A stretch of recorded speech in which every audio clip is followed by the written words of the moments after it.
Hi folks, and thank you for joining us on this late Thursday night for a very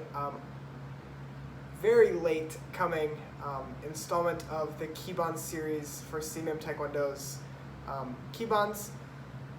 First and foremost, I want to apologize for missing last Wednesday's upload.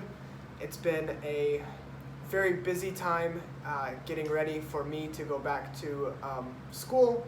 Here very soon I will be going back to my university, starting classes again. So I guess the next topic of discussion would be to say get ready for some changes.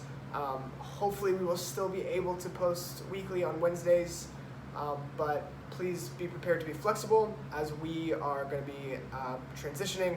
I'm not going to be able to access this kind of facility where, I'm out in my own personal garage and I can kind of control who comes and goes.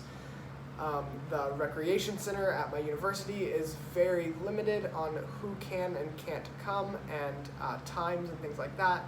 So I may have to find another medium to get these videos to you, be that to video outside.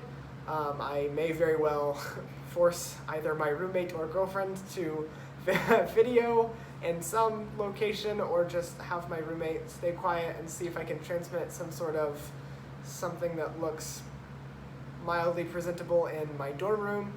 Whatever that looks like, I really hope to be able to continue this to get you guys as much information and martial arts training and practice experience that I can possibly get to you through this YouTube channel.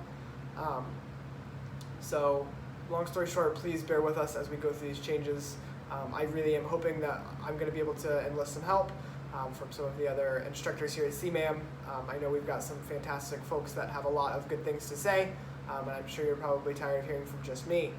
So, without further ado, we are going to be talking about Keibon number 2 today. Keibon number 2 is very interesting. It's got a lot of uniqueness in the first couple of Keibons. There's a lot of pivoting and hip turning and power generation that goes into it that I'm really excited to share with you guys. So let's get right into Keibon number 2.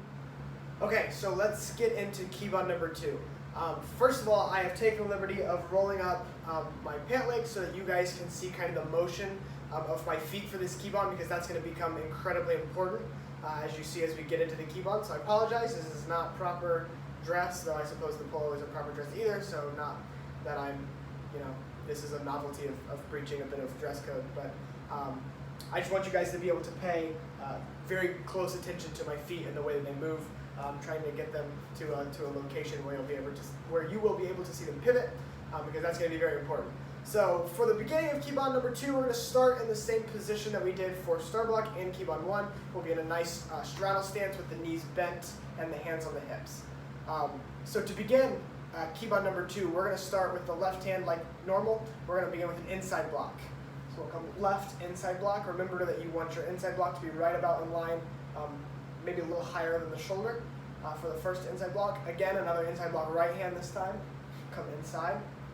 Now, we're going to start the pivoting section. So there are going to be 4 techniques where we do pivots with our feet. We're going to pivot into a square stance into the different corners. So just to begin, let's practice that pivot section that we're going to do, the pivoting. You're going to go to a 45-degree angle. The first direction we're going to go is pivoting to the right.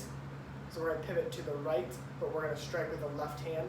So let's just practice that pivoting to the right, right? We're going to go into a square stance at the 45-degree angle to your right. So go ahead and just take your feet and pivot them, and you should be able to get into, probably at this point, a nice square stance facing the 45 degrees. So if this is 0 degrees, we've got turn 45 right here. And just practicing that from straddle stance to square stance, straddle stance to square stance, making sure that you're turning the hips all the way over. So my hips are here, now they're at the 45. Your shoulders will turn as well, and this changing from the straddle stance to the square stance very quickly is what's going to give you a lot of power generation for your chop, which is what we're going to do next. So from the inside block that we've done in our straddle stance, we'll come up to the ear and side chop to that 45-degree angle with the pivot. Boom, there's your pivot. You want to be nice and flat along this line right here. This needs to be nice and flat, aiming for the neck. make sure that you're pulling back that hand to the hip, because now we're in a square stance, and this linearly, with your lines, linearly, I don't think that's a word. In terms of your lines, this looks a lot different, right? Before we had both knees bent, both feet were facing the front, now we're to the corner. So a different part of your body is being seen, right? No longer are we flat, we're now reviewing the side of the body. So making sure that you pull back correctly, this elbow should be sticking out in the back, you should be able to see that, and making sure you're nice and flat right here in a nice line from your shoulder out to the tips of your fingers. Make sure this is good profiling, right? You want to look professional and look like you know what you're doing in this technique. So now we're going to go to the other 45-degree angle. We're going to go 45 to the left instead of to the right. And we're going to do another side chop. Again, pivoting to get into a square stance facing that 45. So from here, come here, chop. Again, making sure you're generating lots of power with that hip twist and the shoulder twist, going from that 45 over there to this 45 over here. Again, you want to look nice, profile your body really well. Make sure this back leg is straight, front leg is bent.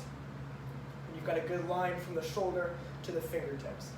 Now we're going to do what's called a windmill block or a low pseudo windmill block. To the front, again, we're going to pivot to the 45 to the right, but we're going to bring the block around the body. It's going to be a very, very circular motion, why I call it the windmill block. Right? So our right hand is out in this chop. You're going to drop the left hand, drop the left hand, and it's going to, from about your front knee, it's going to make a big circle, always staying fully extended. Notice that it's always fully extended. As I pivot, my feet, my hips, my shoulders to that 45-degree angle will come around and complete the circle, and low pseudo block right here. Again, making sure you pull back to the hip. Make sure you can kind of see that elbow back there just a little bit. And you want a nice straight line from the shoulder to the ground, right? Fingertips facing directly to the ground. So one more time, a little more sped up. We've got that nice square stance. We'll come around to that windmill pseudo block. As you can see, I've adjusted my stance to the 45 square stance. We're going to do that same thing again with the right hand, so it'll drop down, come around to the pseudo block. Again, pivoting my feet into this nice square stance to the 45-degree angle. And then, once you've done that, you've got two punches, just like Keibon number 1, and we're going to pivot back into that straddle stance. So we'll come from here, 1, hey! And a gi up at the end of the punch, just like Keibon number 1. Right? That is the whole Keibon number 2. I'll do it one more time. We're going to do it up to speed this time. So we'll start inside block, side chop, pivot, windmill block, hey! And the double punch, right? Midsection punches, making sure you're twisting the punch only at the end to generate maximum power. And the last thing that I want to point out that I meant to and didn't has occurred to me. When you're doing those windmill blocks, right? Again, we have got that push-pull that we talk about in class. So one arm moves and then the other follows for that windmill block. That's a very, very cool looking kind of combination of the push and then the pull. So we've got the push and then the pull. So the hand that was blocking before will begin the circle. The second hand will follow and able to complete the block, right? So that's just something that looks nice, it generates power, something that people like to see when you're performing this, something that your judges will like to see, something your instructors will like to see, making sure that you're generating all of that power, getting the full movement of the shoulders, the hips, the feet, the knees, everything to generate the full amount of power for those windmill blocks, because they look really cool, really cool. But that is the whole of Keibon number 2. All right, well, thank you guys one more time for tuning in for my Keibon number 2 video. I hope this is helpful for you guys as we kind of go through these. I know I've got a lot of students that are coming up to learning this Keibon and kind of still working on that Keibon number 1.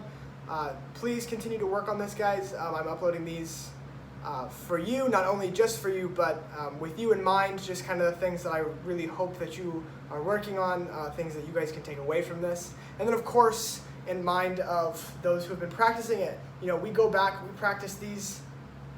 Sometimes you just forget. Sometimes you haven't done it in a long time. I know I don't give Keibons the love that they deserve. I am always focused on, my third dan and fourth dan forms. Keibons deserve love too, guys. So go back and watch these Keibons and make sure they're staying polished, and that you're deriving everything that you can from them to, progress yourself as a martial artist. I know a lot of those, that hip turning and the shoulder turning, the pivoting of the feet, making sure that all happens at the same time.